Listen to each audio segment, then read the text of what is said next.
Good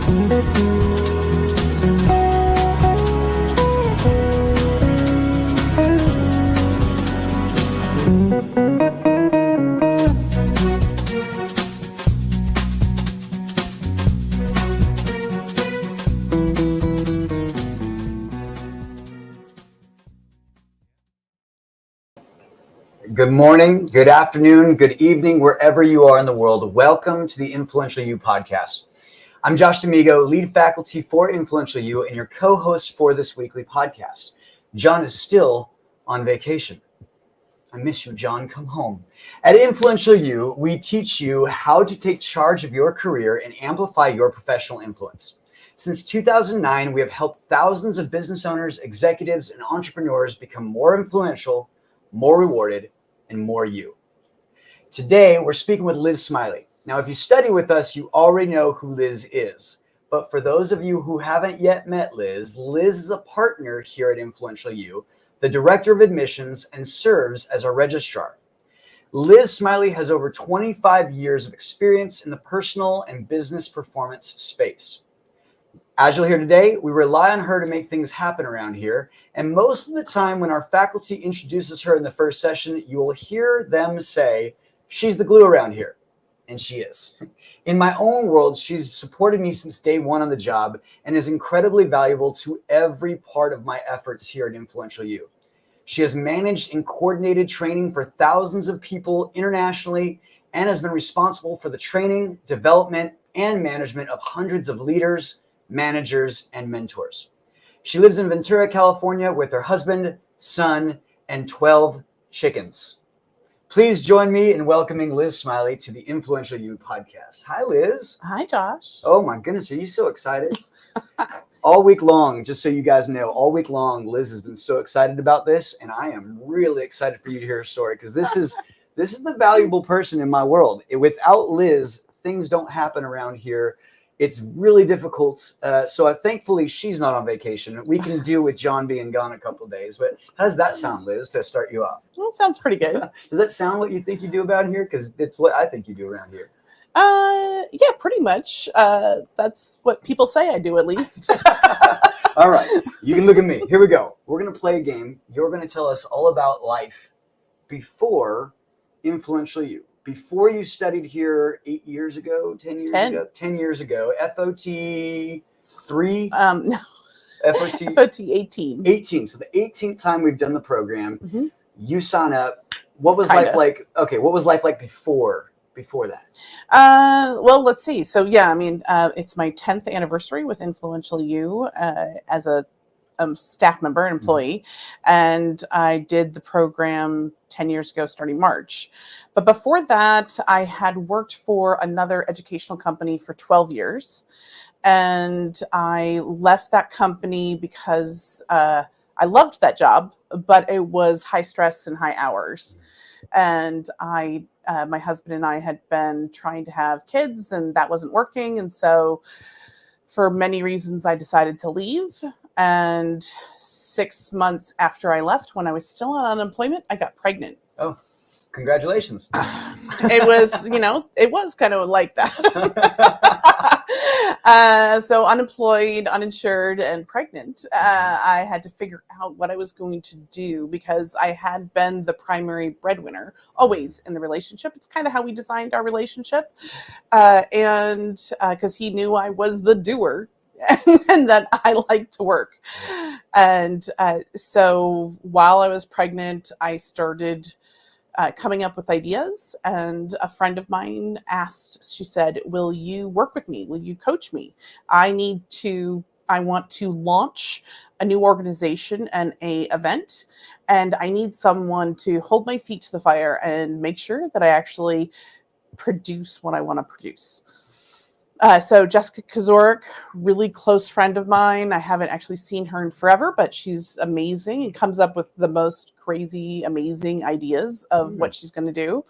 And so I did. I worked with her, and we produced this event, and I worked with her ended up for 4 or 5 years.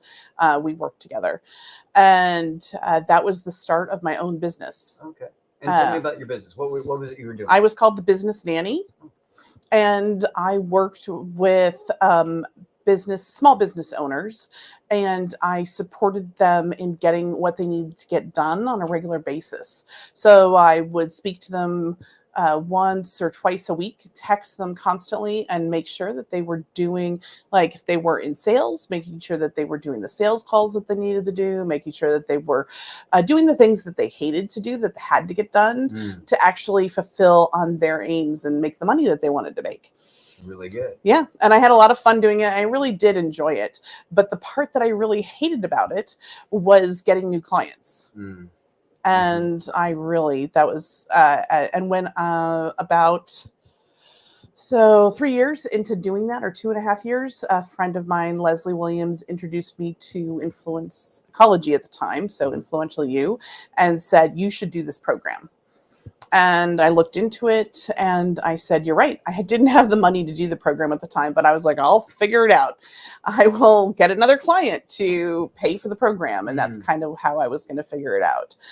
And so I did. I registered in the program. And that's when I learned why I hated the things that I hated and liked the things that I liked. Good. We're going to talk about that. First, I'm going to say thank you, Leslie Williams. You are the most valuable person in my life outside of Liz Smiley.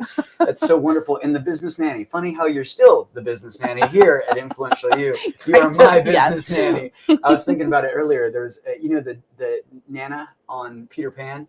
Sometimes I feel like one of the kids in the house, and boy, Nana is making sure I do things right. So here's what I want to kind of go to with what you just said. You heard about it. What about the program kind of attracted you? What was the thing where you were like, that's it. That's why I want to do the fundamentals of transaction? Oh, that's a really great question, because I had, as a business owner, you go to all these different networking events and chamber events and different things, and people tell you, do this, do that, do this, do that, study this book, join this group, join that group. And I had gotten so much input from so many people. I was overwhelmed. I think I had a stack of 6 books, and I belonged to like 3 different business programs to try and make my business better or make more money or do this or do that. And some of it was really great and I learned a lot from it, but others it was, no, I don't need that. I don't need that piece. I don't need that piece. And it was very overwhelming, and it wasn't helping me. It wasn't actually helping me get where I wanted to get. And when I talked to Leslie, she was like, it'll help you focus. It'll help you actually get clear what direction you want to go in and how to produce those results quicker. Yeah, that's really good. And as we teach it, and as you guys know, qualified feedback is so important. Everyone wants to help, but not everyone is qualified to give that feedback. So I really like that point, because that's one of the things that we talk about. So you start by joining it. Now you have stacks and stacks of business cards and stacks of business books and all the books everyone's ever told you to read, and how to win friends and influence others. All of that stuff, yes. And you come to Influential You, and you listen to Leslie, because was Leslie a coach at the time? She still owns the same business, and she and I had worked together at the previous company, and she had actually helped train me, so we knew each other for probably 10 years at that point. Got it. Okay, so then you were having a hard time figuring out who to talk to. You were struggling. I mean, you were really good at kind of helping other people get their stuff done, but it sounds like you were struggling to do it yourself. Yes. Yes, exactly. I needed someone to work with me. Yes. You need your own business nanny. The business nanny's nanny. And the family, and you were surviving, but it just wasn't as good as you wanted it to be. Tell me a little bit more about that feeling. I mean, we were living paycheck to paycheck. And before, once you have a kid, it's, you don't know, but once you have a kid, it's expensive, and you try not to. I mean, we were not the parents that went out and spent all their money on this, that, and the other thing. And took secondhand stuff everywhere, all the kind of stuff, but it still was a lot more than what it was when it was just the 2 of us. When it's just the 2 of you, and you don't have another person depending on you, it's really a very different phenomenon. And so we were month to month, we were like really just barely making it. Yeah. And, I would consider I would consider us, just surviving. Yeah. That was kind of the way it was. And it's hard with that after long. I mean, it's stressful. Now you're having a baby on the way. Max isn't going to chip in. He's not helping. And so now we've got to figure out, all right, how are we going to do this? How is this going to happen? You start with Influential You, and you said you were naive in some of the things before you started the program. Before we started, you were naive to some of the value that you had, some of those other things. Tell me more about kind of like starting the program, understanding, hey, I think this is going to solve things for me. What was that feeling like, that inductive kick is when you started? Like, did you off and run, or how did it go for you when you did the program? I think it was about a month in, and I was very naive to my future and to how I was even going to have a future. I mean, how we were going to ever retire. Was I going to ever, I was going to die working, was pretty much the way it was going at that point. And I just hoped and prayed that he would get a scholarship into some school or something. I just, or that maybe he didn't want to go to college. That would be the cheap way out. And unfortunately for you, Max is really smart. So He's super smart. I'm going to have to sell some stuff for Max. So you go into the program, you start to learn some things. What's a big takeaway for you when you started to study with Influential You? So there were two. One was that I'm not a salesperson. I had been trained to kind of sell things at the other companies I had worked for, but I hated it. And selling myself was way worse than trying to sell a product. And that was why I was being so unsuccessful. So that was one of the first things, is that I could actually ask for help and get help and find someone to help sell me. So I did go down that path for a little while. I also took all those business books that were on my desk, and I got doing the kind of accurate thinking and drilling down, was able to say, okay, this chapter and this chapter are gold. The rest of it I can toss. And I was able to narrow it down. So instead of a huge stack, it was a small stack, and I could actually, learn that and take that on and add that to my business rather than trying to implement everything. Got it. So what we talk about at Influential You is the producer personality, which we'll talk about in a second, because you learned you were a producer personality. Yep. And a lot of times producers don't know what to do. They're looking for a thing to do, and they like it it sounds like you were able to eliminate that feeling of doing too much. Someone once described it to me as like, I go to the gym and I can't get off a treadmill. And I was like, that sounds great. And they're like, no, 5 more minutes isn't going to do me any good. Right. So it sounds like you were able to kind of get rid of some of the extra things that were going on. And took a lot of the stress away, because I could get clearer on what I needed to do and what I had to do, and get rid of the things that weren't getting me anywhere. Yeah, good. Eliminate those. It sounds like concentration and focus. Yep. So we're talking about that. So you learn a little bit about that. You learn about the producer personality. Tell me a little bit about, what is a producer personality? What is that world like? Well, once I really got clear that that's who I was, I got that, producers like consistency.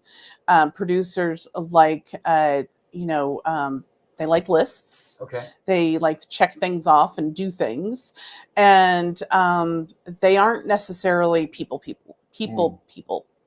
But they're for others. They're just not they're not relationship building. Right. It's more like I like to talk about it like doing based. Like you show love by acts of service many times. Yeah. Like a doing.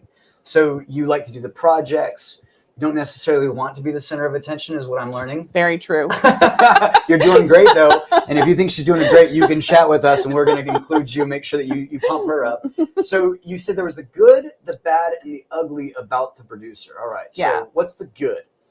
The good is that we're really great at getting things done, and we're really great at, well, not all of us, but lots of producers are really good at working with other people to get things done, like building teams, creating teams, and accomplishing things. Mm-hmm. Sometimes producers get carried away, mm-hmm. and they will go do things before they need to be done, or they'll go do too much. John and Kirkland always have a really great example that I think is very funny. because I know at one point, especially in my 20s, I was so this person where they would say, I need a pencil. And you would bring them 20 and all the colored pencils and erasers and paper, and make sure you have everything you absolutely possibly could need, when all you really needed was a pencil. Giving too much value for what the request was, is what it sounds like. Yep. Overworking and overdoing. As an aside, for people that have heard that story multiple times, did that ever happen? Did you ever buy Kirkland a set of pencils and an eraser and a sharp? No. Oh, you never. Oh, well, don't let those facts get in the way of a good story. I love that. So then, all right, what's the bad then about the producer? I mean, we kind of mentioned it a second ago, giving too much value, doing too much. Tell me more about kind of some of the liabilities maybe there. Well, one of the things that I learned is that I'm not. I don't have the skills or the skill set to be able to necessarily create relationships and build relationships. So that was one of the. It's not necessarily a bad thing about a producer. It's just not where we shine. So I think the other. I don't really know. I can't think of the other. I know there's not others. Many liabilities, everybody. Just so you know, there are no liabilities. And if you're just tuning in, I'm talking with Liz Smiley, one of the partners here at Influential You, and my most valuable friend, and all of the person who makes sure that I get stuff done. What I love about Liz and what you're kind of saying, the liabilities, right? That some of the liabilities for the producer, you immediately are my friend or my foe. Things are black and white. There's not. Really I know one. Wait a minute, I just remembered one. Good. Tell me more. Well, we don't do any socialization beforehand. I've really learned how to do this, so I don't do it like I used to. But they like to get to work. I'm going to tell a quick story about this one because this one's really good. Chris Chin, how are you, buddy? I hope you're doing good wherever Chris is. Chris walks in the office. I'm brand new at this sales thing. Liz walks in and I go, hey, Liz, come on in. And she goes, cool, we're paying cash or card. And I go, his name is Chris. Liz, could you say hi to Chris first? And he became one of your favorite clients. And I'm only saying that because it's true. I was nervous because it was one of the first times you ever brought somebody into the office. And most of our contracts had always been done over GoToMeetings or Zoom or something like that. And then I was like, oh, I got to meet a person. I was like, And that's exactly what we're talking about. That, like, oh, wow, there's a human being, right? So that's really good. So you do Influential You, you're finishing the Fundamentals of Transaction program. Mm-hmm. You complete, you got the value out of it, I'm guessing. So you go on a little bit and tell me the story of what happened after that. You finish Fundamentals of Transaction and then what? Well, I went to one of our mid-years before I even finished the program. Okay. So I finished the program in October, went to a mid-year in July, and that's where I met Kirkland, I guess for the second, nope, I guess it was the second time, and John, and I had already known John, but we physically saw each other for the first time in a long time, and we started chatting, and I really got that they had one of the things I had learned while I was doing the program, because I was getting near the end, was that what I needed was an actual job. Mm. I was clear that if I wanted to eliminate the stress and be for my family what I wanted to be for my family, I needed to get a job. I needed to stop having my own business. And going to that conference, I got very clear that I was the missing link for them. They were only 3 years old at the time, and they didn't have somebody that did what I did. John was doing almost everything except for one or two of the tasks. Like he had Daryl and another woman that was doing all the producing. And so I said, no, I need to do this part. I'm an expert at that. And so they hired me as a contractor. And so by the end of the program, I was already working for the company as a contractor. I wasn't a permanent employee yet, but so I still had my own business and I was doing this. And well, let's park there for just a second, because a lot of times people go into business coaching, things like that, as entrepreneurs, and there's this big thing in the current, the popular way of thinking that you should be an entrepreneur. Everyone should be an entrepreneur. Yeah, no, that's exactly what everybody told me after I left the first company. And so when you're in FOT, you realize, hey, maybe that's not necessarily for me as you kept doing it. Was it during FOT that you realized it, or was it after trying a little bit longer that you were like, hey, you know what? I really don't enjoy this? No, I started in March, and by July and August, I was very clear that I needed something that I was getting a paycheck every week. Good. So you see that, hey, this is stressing me out. I could be valuable in this organization. Of course, John's doing everything. Kirkland's not. And we're seeing John do everything. You see that other person helping. You see Daryl do this, and you're like, wait, I fit right here. And it sounds like you kind of created your own value. I did. Okay, good. Tell me more about what that realization was for you that, hey, I actually fit here. Well, I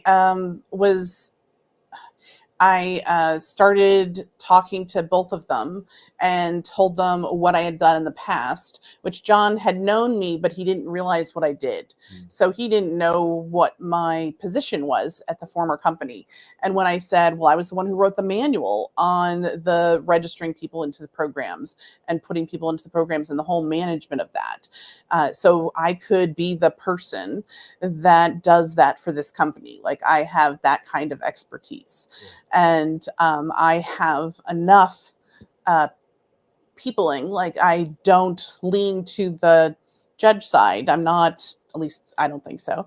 I have enough peopling where I can build relationships with people and do all of that work. And once I explained all that to them, it was a pretty easy sell. Yeah, that's really good, because it's, when we talk about value, when we talk about, utility scarcity, what makes you useful, and you're the only one that can do it. Right. Embodying that, Liz Smiley, is really what's really fabulous about working with you. And it's funny because we come from different parts of the transaction cycle, and yet we have some overlapping skill sets that really make us really strong together. Yep. And one of those is the standard operating procedures and the books. And I still remember the first time I sent you something, I was like, is this how I do it? And you were like, what's this? I'm like, it's a standard operating procedure. And you looked at me like, performers aren't supposed to do that.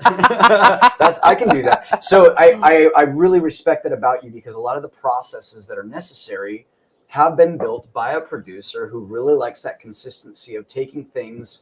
Here's the contract. Let's go and fulfill on those. So it's really good. So life is then different, and suddenly it's sunshine and rainbows and Now, tell me about the journey, because you were on the East Coast, I believe, right? And you had to move all the way to California. Tell me a little bit about the journey and what life has been like after Fundamentals in Transaction, even working here for the last 10 years. So a year later, they offered me a position full time, but told me I had to move to California, which we were fine about, because at the time we were living in Florida and we both hated it. And bugs, cockroaches, humidity, heat. I mean, there's just the list goes on. Hurricanes, of course. Then we got here and there were fires, but that's a whole other story. What a list. Go on. My son was only 4 at the time, so he really didn't get an option. My husband and I, and we, picked up everything and came here. And but we really did still need to deal with. I mean, I was an employee, but it's still fairly much of a startup. I mean, they were less than 5 years old at the time. And so it was with a commitment and a promise that this was going to go someplace, and that this would be, that was always my intention when I told my husband we would move here. So that was that's what we were up to. But we had to deal with the still living month to month, but at least knowing we were getting paychecks. Yeah. So that the consistency made it a little bit easier, but moving to California was not necessarily cheap. I've heard that about California. I've experienced it myself. South Florida isn't cheap either. Don't think it was like from one extreme to the other. It was fairly even move, sure. But then we had the one thing we didn't realize, we had to pay for his preschool. Because you don't have to pay for it in Florida, and you had to pay for it in California. Wow. Which really surprised me. But anyways, those were just many obstacles along the way. And we worked with them, and we, and now it was in January 2020, I turned 50, and in February, they invited me to become a partner. Yeah, I want to talk about that a little bit as I allow you to grab a sip of water, because the poor thing, you've been just great. And this is how much I take care of Liz. So Liz, I think there's something valuable in there that our listeners would probably want to know. How do you go from employee to C-suite, or how do you make that move to partner? And so tell me a little bit about, in your words, why do you think that you got invited to become a partner? Was it the investment initially? Was it your value? What was it about you working here at Influential You where they said, no, we need you to be an equal. We want you to be our partner? So about 3 years before that, one of I had worked in the office with another producer, so another woman who was very effective at a lot of the back end of the work. So she managed all the management of all our programs once people started the program. And she left the company, and they were trying to figure out if they were going to hire somebody new.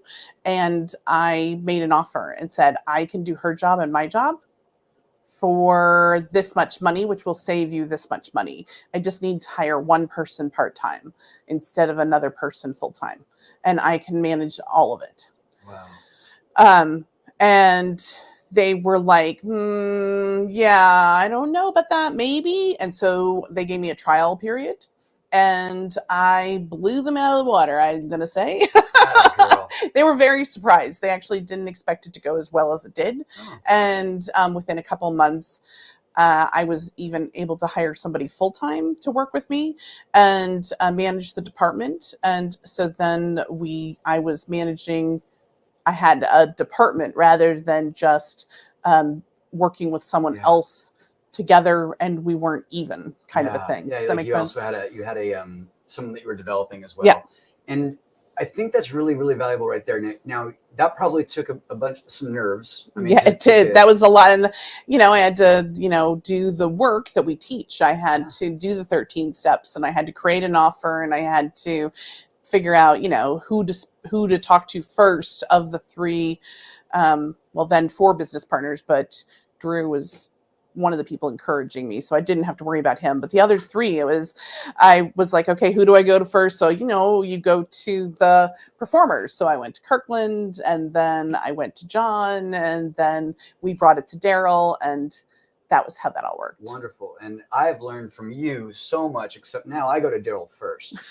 So, because he'll tell me straight, but I accept. There are times that I will go to Daryl first too. I don't disagree there. But the performer allows for that kind of like, oh my God, Liz, you'd be great. Oh, and that probably helps a little bit for the producer to hear, hey, you're much better than maybe you think you are, or hey, this could be really awesome. Well, he helped me create the narrative and create the whole conversation and how I was going to sell it. That's mostly why I went to him first. That's really good. Okay, so I have heard from many producers that the narrative is really difficult to craft. Yes. Can you tell me a little bit about, because you use me for this many times. I use all of you. Yeah. Well, it's good to know that I'm just one of many. But I will say this. But you more than anybody else right now, because nobody else has got any time.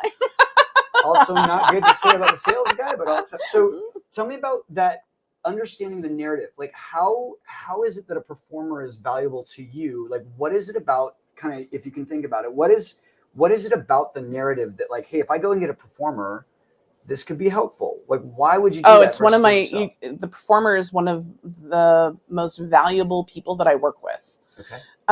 Because I go to you for helping, making sure that I'm not going to upset a customer. So if I have to tell a customer that you are basically not doing anything you're supposed to be doing, and we're going to kick you out if you don't do it right, there's a way I could do that really isn't effective.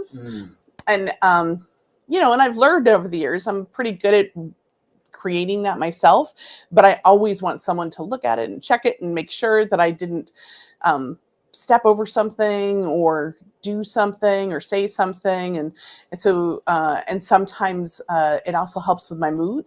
So when, once a month on the first of every month, all of our senior members submit their work and their metrics and their measures. And sometimes on the second, when I get all that information, I get very cranky because I get upset, mostly because I have a particular commitment for all of our members that they succeed and do well. And then I have to produce a report to communicate all of this. And so a lot of times I'll go to the performer to help me. How should I talk to this person? What should we do about this? Can you talk to them first and see if we can find out what's going on over there? Really digging into those kinds of things so that I don't, because I really have no interest or commitment to killing people off, but people get intimidated by producers. Oh, they do. They do. I've been told that more than once, so I do know that. And it's really fun too, because I think the dynamic that we have, with the idea of the narrative and back and forth, and it's really fun because I'm always like, oh, Liz is on my team. Liz is on my team. Liz is on my team. And I think it's really valuable for people to see the help, because I hear that producers oftentimes are very self-actional. They want to do it themselves. And so to kind of say, oh, you know what, I might not be good at this. It might be helpful to get some other help on this is really, really wise. I am interested on that one part. Is there a personality that drives a producer absolutely nuts, and why? There's a personality that drives this producer nuts. I will accept. Yeah. I can't say that for every that's producer. Really good. Not everybody. But it's not necessarily an inventor, because for majority inventors, was my boss, now my business partner. But John Patterson, who hired me and has been my champion from the moment I started working for this company, is an inventor, and I love working for him. And Daryl, who's a judge, I also love working with. He is definitely my partner at this point, but there is a personality that sits in between inventor and judge. Okay. Because the mix of the two, they make me absolutely insane. Yeah, I got you. And for the most part, I have a very hard time. And even when I do try and have a commitment to having it all work, for some reason, I always press their buttons. No matter what I do, I cannot seem to not press their buttons. Yeah, same with me. Same exact spot. Actually, that's really funny. That is funny. I really like that. So then, one last question on this one, and I think it's really good, and it's really funny. If you were listening along earlier when I asked Liz the last question, she was starting to talk about all of the things that she was doing, and it's constantly a thing to do, something to do. I like to joke around that you don't have to ask Liz or a producer if they're busy. They are. You don't have to ask if you're interrupting. You are. Yeah. So that's one of the things that I learned when I kind of walked into your office and checked the temperature and realized, oh, I'm not doing a very good job at transacting with my own producer, because here I am annoying the hell out of her on a Monday morning. What is it about kind of your role in the job that you do here? I mean, you just love it. You keep on coming back every single day. You're happy to be here. What is it about working at Influential You that really just kind of like, this is your dream job, or this is the job that you like? Well, I do really miss working in the office with you. So just one of these days, we're going to get back into an office. But I guess the question was, what do I like about it? What do I love it? Well, I love what we do for our customers, and I love what we teach. I think it's so valuable, and it makes such a big difference for people. And that just gives me a reason to work. Yeah. One other accomplishment that I know is new for you, and something that came up recently, you're a new homeowner. Yes. So I guess I want to ask this question. It didn't happen overnight. You didn't just all of a sudden become. No, I was never going to ever buy a house in California. And you did. I did. Tell me a little bit about, maybe not the specifics, but just kind of the thinking, the story, in the sense of like how you go from someone who, is basically moving across the country, 10 years later is buying a home. Like how do you develop from here to there? Like, what are the things that maybe like guideposts along the way that some of us that aren't there yet, that are wedging our way into the housing market, what advice would you give someone like that? A lot of it was a lot of luck. So in the end, but it was also transactional competence. So I'm not going to not say that wasn't part of it. I would say getting help, a surplus of help. Similar. We moved. We were living in the house across the street that we're currently moving into. The people across the street were friends of ours. They were moving across the country, and they offered to rent us their house so that we could get a house for slightly less money and be able to save money to buy a house. Ultimately, what happened is we ended up buying that house.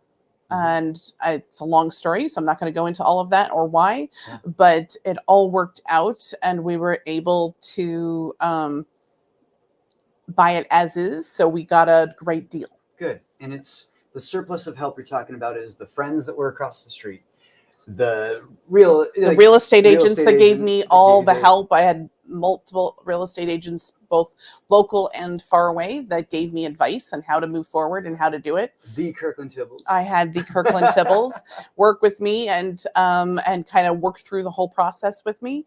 And Maura O'Flynn, who helped me get confidence in my finances and deal with my finances for the last 3 years to a point where my husband and I were to a point where we had no concern. Yeah. Oh, that's so good. Congratulations. Thanks. That's a big deal in California. It really is. I know you know that. So I know that you listen to this podcast. You're the biggest fan outside of my mother. So you know what's coming next. You know it's the soapbox moment. We give everyone a moment to say their truth. Say something that's on their mind, something they're thinking about, something they're learning. What is your soapbox moment? We talked a lot about this because I couldn't really narrow it down. But one of the things out of my story and thinking about where I was and where I am now is one of the things that I had to do was own my despair in different conditions of life. So once I owned that we were in despair in regards to money back when I first started doing the program, and even when we moved here to California, I could then own that and get clear and do the accurate thinking and take the right actions to get out of that place. But I never would have been able to do that if I hadn't been able to go, no, we are not being ambitious. We are not in that place yet. And we're not even naive because we are in despair. And once we got that, we actually did stuff that we never would have. We got a roommate at one point for a year. There were a bunch of different things that we did. We've only had one car for the last 4 years. There's just different things that we did to own our money situation. And now we don't have the same concerns and fears that we used to have. You made it work. We did. We made it work. I'm going to jump on that a little bit and just say when we talk about the states of mind, we talk about the ambitious adult. Person that puts the train tracks down, knows where they're going, is going to go make offers, invitations, requests to get what they want. There's the adult who kind of sits around waiting for offers and invites to come their way. There's the naive. They act like they know what they're talking about. They don't really. And what you're talking about is owning the despair, which is when you don't know, you don't have a pathway, and you don't know. And a lot of people, I've heard it said, it's invisible. They don't see it. Yeah, they ignore it and they blow it off. Whether it's your health or your money or any of those things, it's if you just get that that's where you're at, then you can actually do something about it. Yeah. Well, I'm going to start to end with this, Liz. One of the things that I'm looking at and listening to your story is really this idea that you own your value. You really figured out, hey, this is where I'm really valuable. You found your spot and then you highlighted that and you continued to produce the value. And I imagine, even if there's a little luck involved, that there was a whole lot of work, because as we also read and know, we make our own luck. And Liz is someone who is one of my humans. I want to make sure that thank you for the work that you do here. I know it's super valuable, because without you, John wouldn't be able to go to France and leave us alone for a month every year. So thank you for all the work that you do. You're welcome. Thank you so much. And I hope you enjoyed. Liz, I'm going to move to close by looking at this screen over here, hitting this button in a second, and then suddenly we keep going. And that's how I do things. I say it out loud. So if you'd like to know more about us, you absolutely can, and we would encourage it, and we hope you would do. So please go ahead and join us in future podcasts, because we do this every single week. But if you'd like to know more about us, you can go to influentialu.global and explore our courses, consulting, and conferences. We offer a 4-year curriculum for those seeking an advanced experience. However, if you're brand new to Influential You, we recommend you start with Thrive. It's our self-guided training. Thrive is a self-guided training program that lets you learn at your own pace. Thrive members enjoy weekly live e-coaching sessions and an ever-expanding library of exclusive video lessons with our faculty, thought leaders, and industry experts. You'll get proven proprietary tools to accurately assess your career and develop a realistic strategy to achieve your aims faster, kind of like Liz did. Your membership also includes chat. It's a chat access to faculty, plus there's discounts to our transformative conferences. You can sign up today and use the promo code 20OFF, that's 20OFF, for a 20% discount on a monthly subscription. That coupon code, 20OFF. Next week, we interview Summer Lynn Anderson, whose new book, Start Within, Better ROI Begins With You, helps readers articulate their desired future state for good business, leadership, and life planning. She's been a client of mine, and you will not want to miss her interview. Thank you so much for joining us today. Each week, we stream live at 2 p.m. Pacific on our website, Facebook, LinkedIn, and if you didn't know it, we're on YouTube.